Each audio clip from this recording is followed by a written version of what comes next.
start off last video saying this. Today I woke up, eyes open, put up my phone, got into my Fidelity account and saw that I finally got 50 grand in my stock market portfolio. Now this video, my portfolio is at this.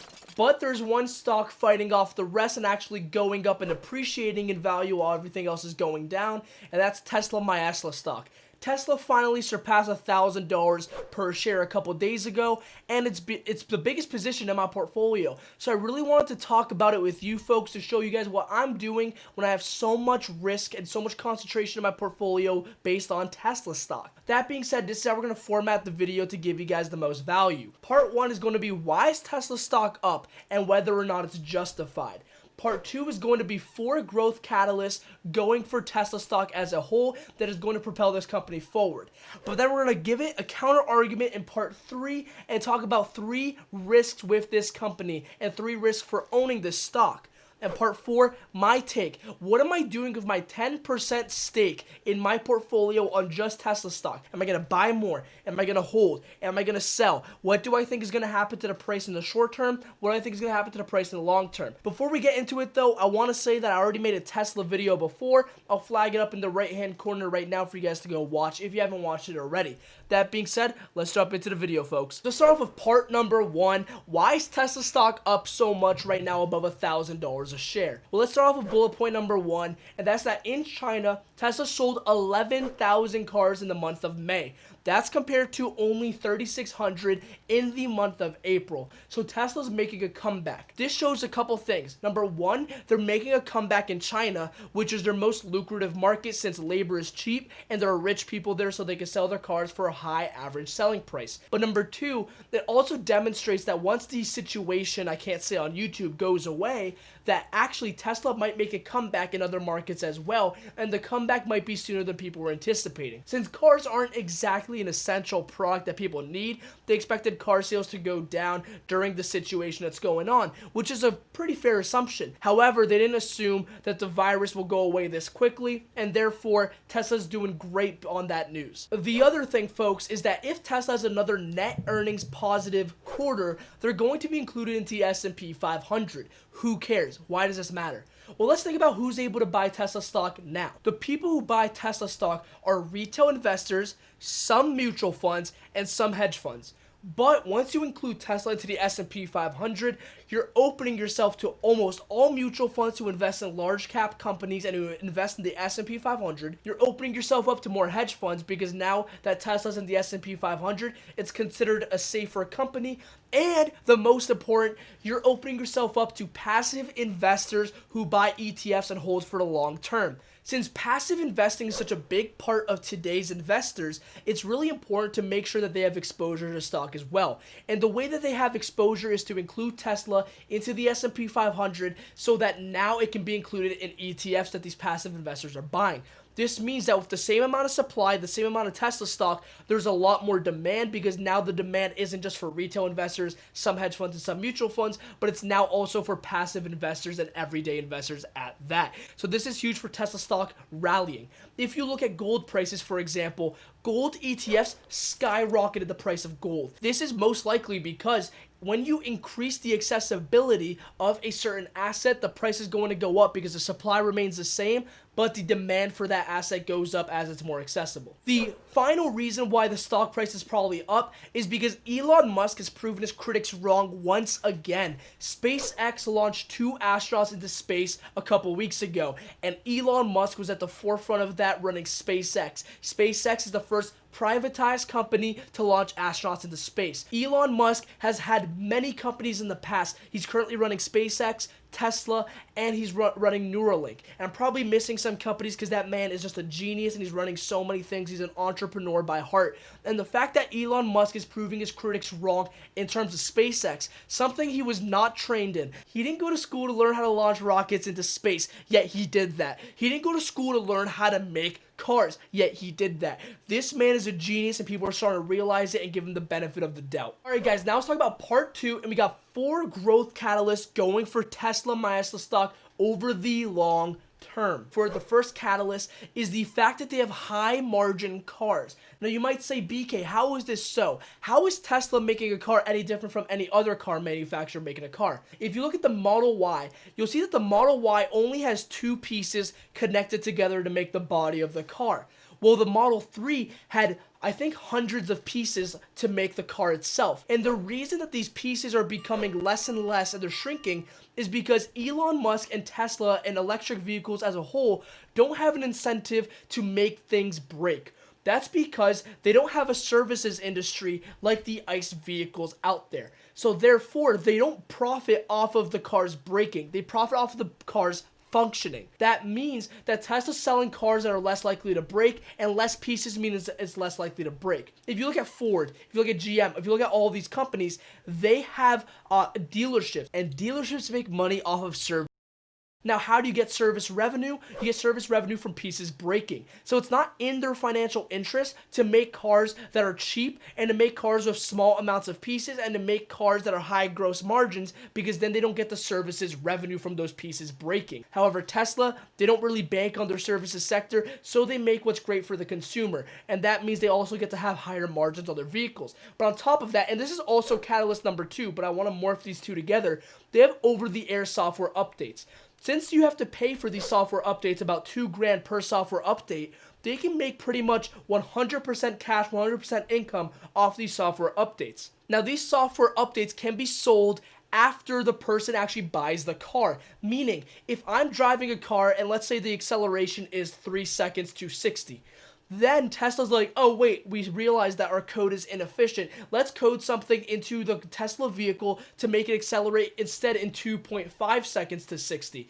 Well, they can sell that for $2,000, and I'm going to say, whoa, my car is going to become a lot better for just $2,000. I might buy it, and that payment is pretty much all cash. That's a way they're actually monetizing their vehicles in such a way that they can increase their margins. But on top of that, they're the only vehicle with over-the-air software updates. So then you don't have to worry about waiting for a car to come out with full self-driving. Instead, you could buy a Tesla vehicle if you really need a vehicle at the time and just wait for full self-driving to roll out as it has been gradually. And then you can implement that into your vehicle by buying it. And then next thing you know, your car is driving itself. This is beautiful, and I love how Tesla's doing this. Part number 3, speaking of full self-driving, Tesla has released another feature that allows the car to actually look at stoplights and understand what's going on, look at stop signs and be able to maneuver through intersections.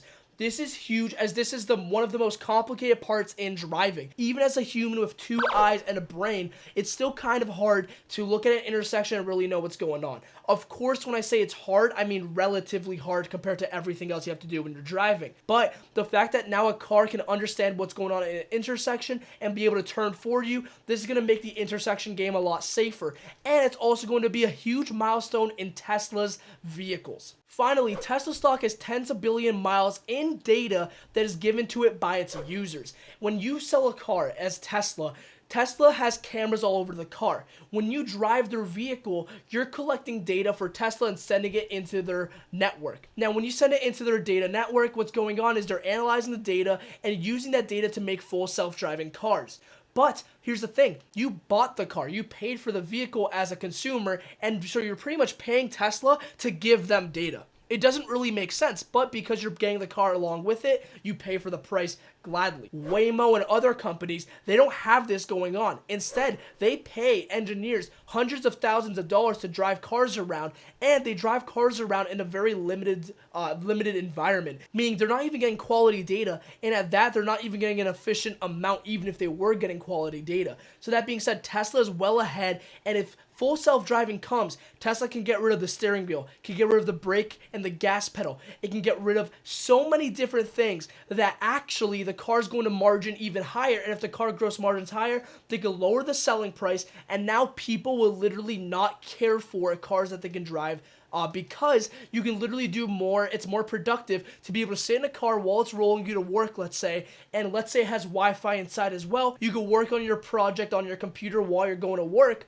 and now you could get paid 2 hours extra on your commute to and from work. That's like another thing that we could get into later, but the point is Tesla's doing a great job of being able to make full self-driving cars with their data that is superior, and if they're able to do that, every other car is going to seem like a joke. Alright guys, so those were the catalysts, but now let's come out with part number 3, the risks of buying Tesla stock.